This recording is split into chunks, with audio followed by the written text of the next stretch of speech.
berita. Apakah pernah mendengar atau membaca atau membawakan berita selama ini? Pernah? Ya. Kalau pernah, siapa bisa memberikan contoh berita yang kamu dengar? Silakan. Ya, bagus. Kita dulu untuk Berita tentang langsung. siapa lagi? Sebuah bus terbakar. Berita tentang kebakaran. Ya, jadi cukup contoh dari teman-teman. Berita banyak sumbernya. Yang pertama itu berita yang disampaikan lewat televisi. Yang berikutnya saya akan menampilkan materi tentang berita.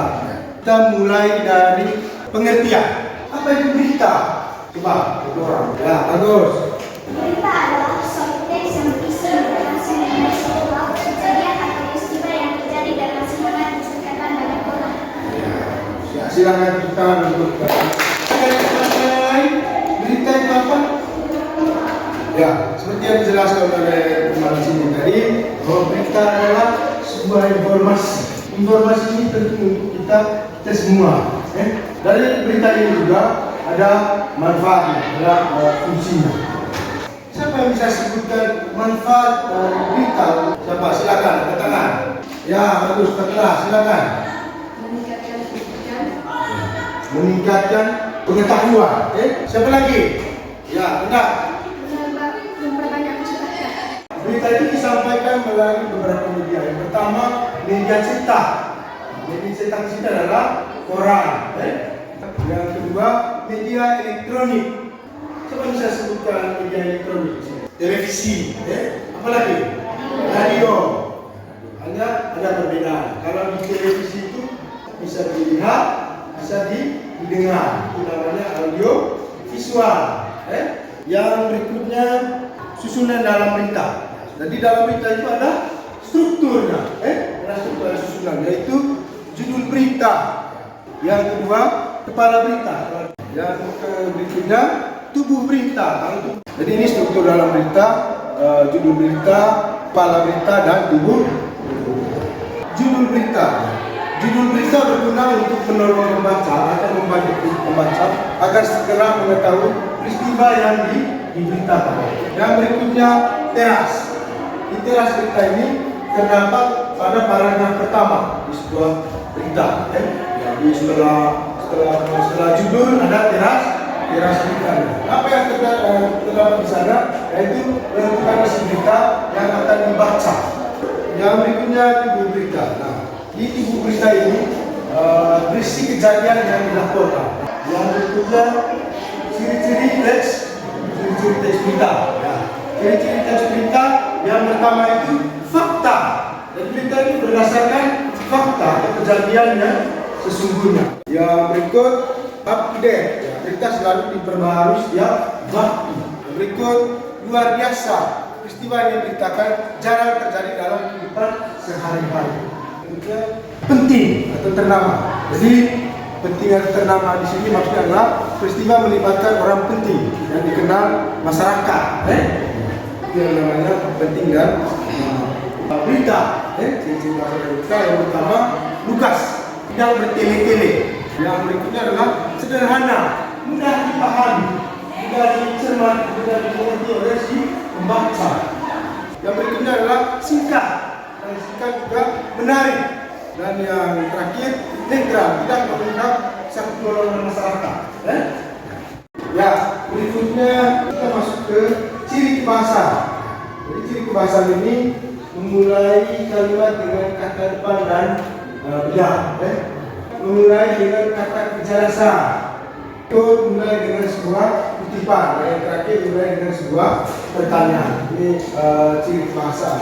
Yang berikutnya unsur-unsur berita. Sebelum kita masuk ke unsur-unsur berita ini, saya mau tanya menurut kamu. Di sini sudah ada unsur apa? Unsur apa? Yang berikutnya unsur siapa? Nah, siapa yang bisa sebutkan unsur-unsur yang lain selain yang ada di sini di papan tulis? Silakan. Ya, tidak, bagus. Unsur mengapa? Satu lagi. Ya, lagi lagi. Di mana? Satu lagi. Bagaimana? Ya. Kapan? Kapan? Apa lagi? Mengapa? Mengapa? Ya, ini. Jadi ini unsur-unsur yang terdapat dalam teks berita.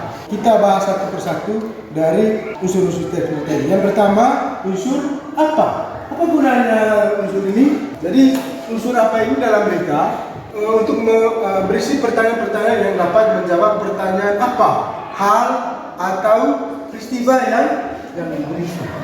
Unsur yang berikutnya, siapa? Kata-kata siapa ini fungsinya untuk apa? Untuk menanyakan orang atau yang menjadi korban dalam sebuah peristiwa. Yang berikutnya, unsur kapan? Kalau kata-kata kapan itu fungsinya apa? Menanyakan waktu. Kapan peristiwa tersebut terjadi? Yang berikutnya, di mana? Kalau kata-kata di mana itu fungsinya untuk menanyakan tempat kejadian peristiwa itu. Yang berikut, mengapa? Kita tanya mengapa, fungsinya untuk membuat alasan sebab atau latar belakang terjadinya peristiwa tersebut. Ya, yang berikut bagaimana? Nah, kata tanya bagaimana yang terakhir dari adik Simba ini dari unsur-unsur ini adalah untuk menanyakan atau memperjelas proses kejadian dan akibat dari peristiwa tersebut. Ya, sampai di sini sudah bisa paham, kan? Ya. Jadi setelah ini teman-teman,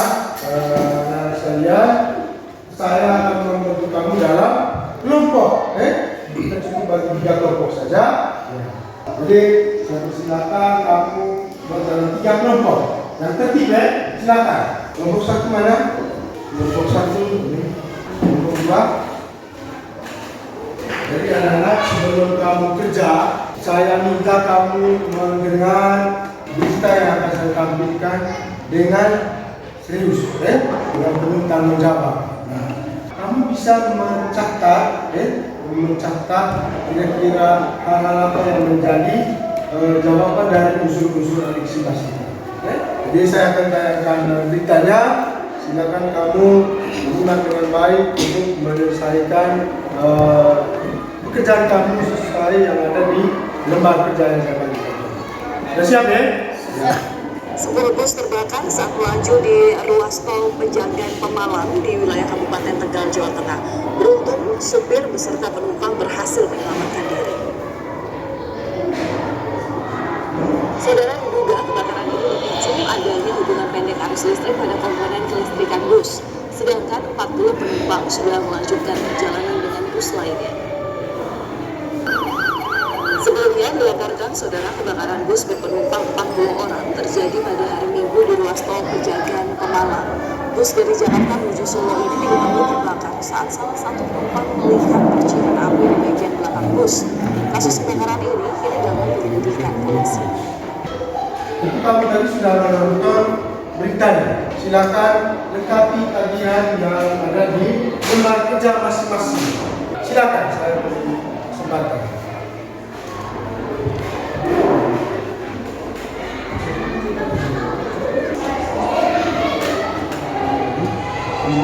Ya, usahakan dalam kelompoknya itu kerjasama dengan teman-teman.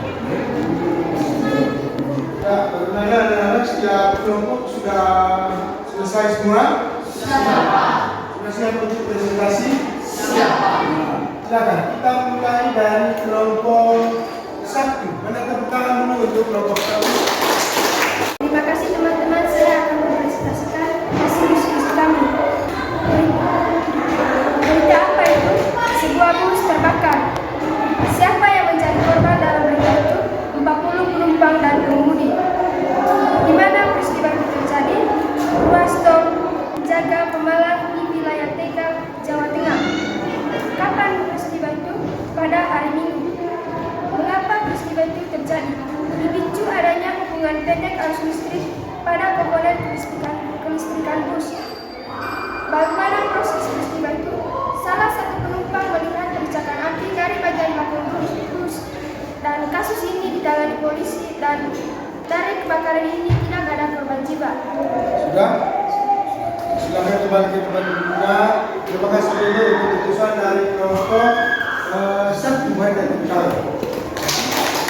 Ya, bagaimana teman-teman sudah sudah mendengar hasil presentasinya, hasilnya ya.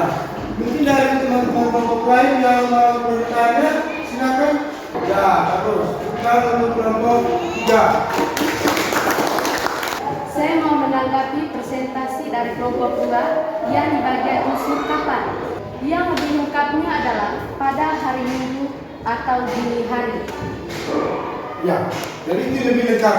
Ya, terima kasih kepada kelompok 2 yang sudah menambah. Jadi sekali lagi tepuk tangan untuk kasih pekerjaan dari kelompok 1. Berikutnya kita mendengar hasil presentasi dari kelompok 3. Silakan. Selamat pagi teman-teman. Pagi. Kami akan mempresentasikan hasil diskusi kami yang berkaitan dengan video berita yang telah ditayangkan. Ya. Berikut adalah unsur-unsur berita. Yang pertama, unsur VAR. Unsur apa? Fungsinya adalah untuk menanyakan berita apakah itu sebuah bus terbakar. Unsur siapa? Fungsinya adalah menanyakan korban dari peristiwa itu. Jawabannya adalah 40 penumpang dan pengemudi. Unsur di mana? Menanyakan tempat. Di manakah peristiwa itu terjadi? Ruas tol Pejagan Pemalang di wilayah Tegal, Jawa Tengah. Unsur kapan? Menanyakan waktu. Kapan peristiwa itu terjadi? Pada hari Minggu dini hari. Mengapa? Menanyakan penyebab dari peristiwa itu. Dipicu adanya hubungan pendek arus listrik. Bagaimana? Bagaimana fungsinya untuk menanyakan proses kejadian itu? Salah satu penumpang melihat percikan api di bagian belakang bus dan kasus ini ditangani polisi dan dari kebakaran ini tidak ada korban jiwa. Terima kasih. Bagus sekali hasil presentasi dari kelompok 3. Mari kita tepuk tangan. Dan khususnya kita memberikan apresiasi kepada penyaji materi. Itu salah, ya. Dari kata-katanya, cara penyampaiannya sudah sangat bagus sekali. Ya. Bagaimana teman-teman kelompok yang lain? Ada yang mau menanggapi? Tidak ada? Sudah lengkap ya? Bagaimana kelompok 1, kelompok 2 sudah lengkap? Sudah ya? Unsur bagaimana? Jadi dari kelompok 3 tadi sudah menjelaskan bahwa menanyakan proses terjadi. Awal mulanya itu salah satu penumpang melihat percikan api di bagian belakang bus. Dan dari peristiwa ini menurut kelompok 2 tidak ada korban jiwa, dan kasus kebakaran ini atau peristiwa kebakaran ini sudah ditangani oleh pihak kepolisian atau dari bagian pemadam kebakaran. Jadi teman-teman dan semua, saya sangat berterima kasih sekali, sangat bersyukur sekali karena apa yang saya jelaskan hari ini dari materi berita, khususnya untuk unsur berita. Dan kamu sudah menyaksikan beritanya lewat video kita tadi. Ternyata kamu bisa menentukan unsur-unsur dari berita. Kamu sudah paham, no? Sudah mengerti. Walaupun ada beberapa tadi yang belum tepat, tapi sudah dilengkapi oleh teman-teman kelompok lain. Jadi, ya biar dalam bentuk kelompok saja kita mau mengakhiri materi hari ini. Kesimpulan yang kita ambil dari materi ini bahwa berita itu ternyata sangat penting untuk kita. Kenapa sangat penting? Yang pertama karena dengan berita kita memperoleh apa? Informasi. Yang lebih khusus berita ini fungsinya untuk kita sebagai pelajar, kamu sebagai anak sekolah. Menambah apa? Menambah bahasa. Apa lagi? Menambah pengetahuan. Apa lagi? Ya, memperbanyak kosakata, memperkaya. Tugas kita adalah kita menyampaikan ini. Mungkin ada teman-teman kita, saudara-saudara kita yang perlu mendengar berita atau mereka ketinggalan informasi. Jadi berita itu sangat penting untuk kehidupan kita. Mana anak materi hari ini cukup sekian saja. Ya, untuk kelanjutannya penilaian dari lembar kerja atau hasil kerja kamu nanti ada tindak lanjut. Saya akan memberikan kamu tugas agar kamu lebih memahami tentang teks berita, lebih khusus dalam menentukan unsur-unsur teks berita. Jadi tindak lanjutnya nanti saya akan membagikan kepada kamu tugas. Jadi sekian untuk materi hari ini. Terima kasih karena kamu sudah mengikuti dengan baik, dengan antusias, juga kerjasama dan tanggung jawabnya dalam kelompok kelas. Sebelum itu kita tahu dulu untuk kita semua. Sekian dan terima kasih.